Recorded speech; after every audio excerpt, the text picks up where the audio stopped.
What if grunge did not explode out of nowhere, but crawled out of wet garages, cheap apartments, and tiny clubs until one band gave it a face? Before the world knew Nirvana, Kurt Cobain and Chris Novoselic were building something ugly, loud, and honest in Aberdeen, Washington. And that is the part people flatten.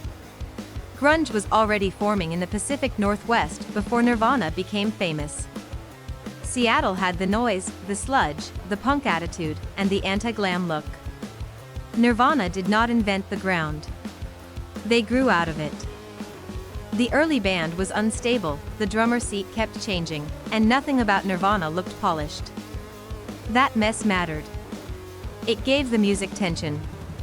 You can hear a band still searching for its final shape, and that unfinished edge became part of the identity. Then came Sub Pop. That was the moment the local noise started leaving fingerprints. In 1988, Nirvana recorded an early demo with Jack Endino, and Sub Pop put out Love Buzz.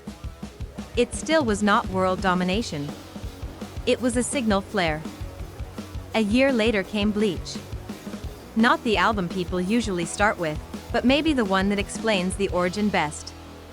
Heavy, dirty, and cheaper than legend itself, it sounded like a band dragging punk, metal, and basement frustration into one room and refusing to clean it up. But grunge still was not the center of the culture.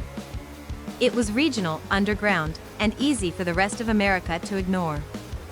That is what makes this next shift so important, because one lineup change pushed Nirvana from dangerous promise into real force.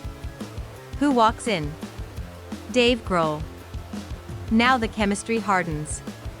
The songs hit harder, the quiet loud dynamic lands cleaner, and Nirvana suddenly feels less like a local secret and more like an incoming event. The underground is still there, but now it has momentum, hooks, and impact.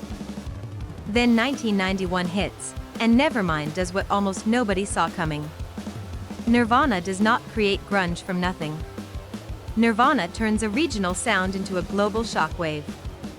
Suddenly the polished excess of late 1980s corporate rock looks old, and Seattle looks like the future. So the real story is not that Nirvana magically invented grunge. It is that Kurt Cobain, Chris Novoselic, and later Dave Grohl became the band that carried Seattle's underground pain, noise, and honesty into the center of the world. Was grunge always destined to break through, or did Nirvana change the whole equation?